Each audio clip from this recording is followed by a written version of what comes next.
Okay, here we go again. I'm trying to make this so that you guys can actually read what I'm writing, and I'm not sure if that will work, but I'm doing my best. So we're going on from our valence electrons. So now that we've figured out how many valence electrons we have, how does that affect the chemistry that's going to occur from these valence electrons?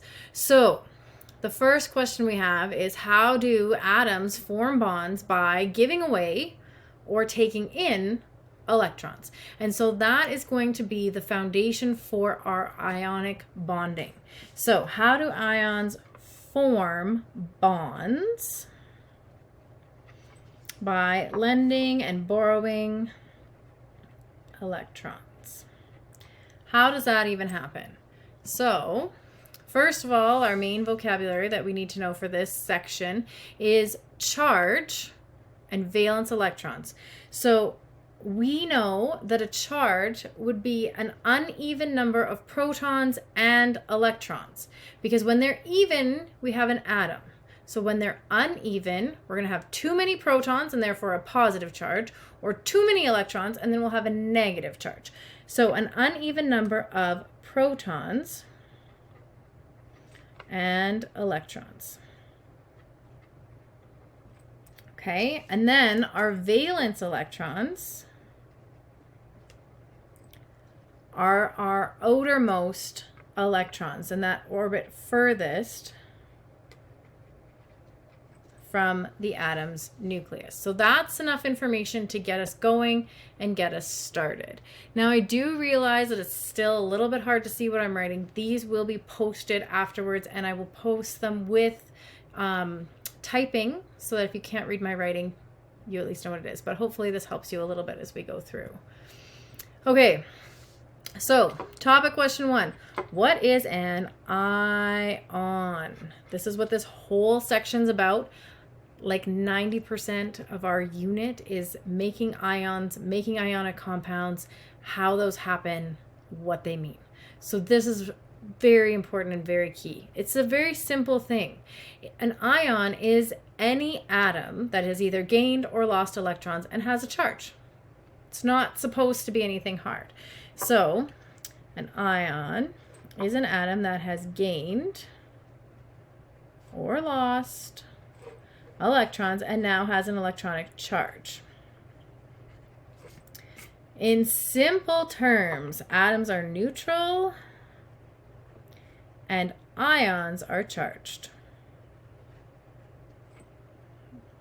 Very, very much the easiest way that we can do this.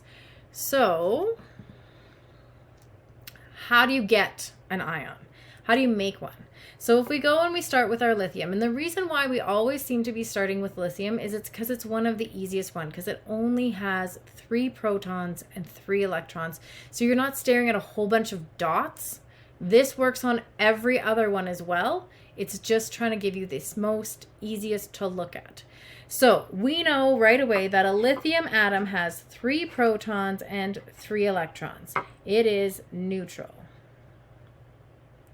Neutral. It's not charged. But we also know that it wants to have a full energy level. And these 2 electrons down here are a full shell, and this is the extra. So it doesn't really want to have that extra one. This is its valence electron out here, 1 valence electron, and it wants to give it away. So it wants to give away its valence electron. And then if it does that, it's going to become more stable, and being stable is key for any atom. So when it gives it away, now it only has 2 electrons, but it's more stable because that energy level is full. That's all the electrons it can hold. So this becomes a full valence electron, but we now have a charge. So now we have 2 electrons and 3 protons. So we are going to have, oh, I guess I could have written that down here. 3 protons, 2 electrons. So it has lost or gotten rid of 1 electron which is negative, giving it a charge of +1. So it's Li plus. You can also write this as Li1 plus. In chemistry, we often don't write the ones. In every part of chemistry, we often don't write the ones. So if you just write Li plus, that's correct. But you'll notice it's always 2 plus, 3 plus, 4 plus if it's any other number. Does this part make sense so far? I'm hoping. I can't not make that whole sheet fit where it's supposed to. Okay. So, next big question that there is in chemistry is, why would an atom give or take electrons? What is the purpose of this? And we've already talked about this a little bit by saying that we really want it to have a full energy level. So this is just going to give you a few little notes as to why that's really important. So why would an atom give away or take in, receive, take in, same thing, electrons? So an atom feels the most stable when its shells are full. So helium's our exception in the first 18, which is what you have to know in Science 9. But they feel the most stable. So you want it to be stable by having a full shell. So it needs to have a full shell, and except for helium, which feels full with only 2, because helium just takes this inner shell here. Oh, this is frozen. Oh, no, it's not. You can't see it because that's not where it is. Okay, I just need to move it up. So here, helium feels full because this is its full shell, just 2. Whereas this one, which is argon, it needs to have 18 to feel full. So it's got 2, 8, and then 8 as well. So that one is also another noble gas, and it is super stable because it has a full shell. Okay. So when atoms are forming ions, they're trying to obtain the electron arrangements of the noble gases closest to them on the periodic table. So this is kind of tricky for some people because closest, because it's on one side, closest isn't always where you think it is. So when atoms from ions are trying to go blah, blah, blah, blah, they're trying to obtain the electron arrangement of the noble, oh, I spelled noble wrong on the other page, noble gas nearest to them on the periodic table.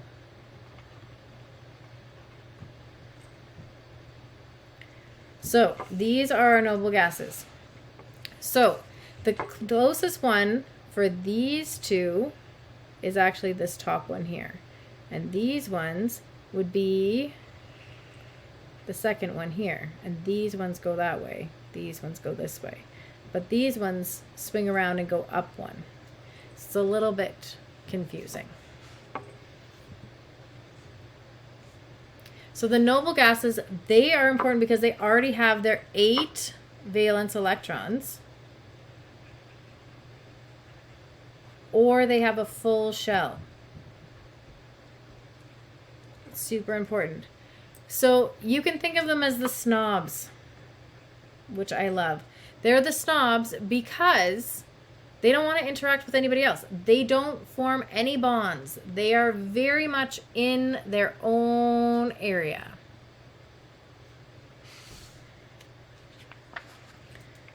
Don't like to interact. Sorry, I forgot to fill that one word out. All right, so let's try. Let's figure this out. So it says, compare the number of positive particles and negative particles in each diagram. Under each one, write whether it's an atom or an ion. And then, which of them are charged positively and which are charged negatively. So, here we've got 6 protons, and we have 1, 2, 3, 4, 5, 6 electrons. So this would be an atom. Now, if you've got your periodic table sitting close to you, and you've got 6 protons and 6 electrons, what is going to be the element that you're looking at? As I say that, I'm like, I don't actually have my periodic table sitting close to me. Hang on, I'm moving. I've got it here. So 6 protons, we're looking at carbon right here. So this is carbon. Okay, now 8 protons, and we've got 1, 2, 3, 4, 5, 6, 7, 8, 9, 10 electrons. So these two don't match. So this is an ion. It's an ion with a charge of how much? So do we have more electrons or do we have more protons? We have more electrons, so it's going to have a charge of 2 minus because it has 2 extra electrons. And it has 8 protons. 8 protons means that it's going to be oxygen right here. So this is going to be oxygen 2 minus. If you just get to the ions and you realize it's an ion, that's perfect for now. Here we've got 3 protons and 2 electrons. So that means we have more protons than electrons, so it's an ion. And it's going to have a 1 plus charge because it has 1 more proton than it does electrons. And if we look on our periodic table, 3 protons means that it's lithium, and it has a 1 plus charge. Okay. So now we're going to go on to 4 protons, and we have 1, 2, 3, 4 electrons, which means that this is an atom. It's neutral. It has the same protons as it does electrons, and 4 is actually beryllium. So you just write Be. I guess we could have just written carbon as a C instead of writing out the name, which is what I've done for everything else. So that's beryllium. And finally, we have 1 proton and we have 0 electrons. So if we have no electrons and 1 proton, we still have an ion because we're not equal. And then we're going to look here again, and we're going to see that 1 proton is hydrogen. And so hydrogen has a 1 plus charge. Does that make sense? So I want you to just sort of sit and look with that for a minute. And if you didn't understand it, rewind, do it again, and see if it makes a little bit more sense. And we're going to stop this video and we'll continue on the next one.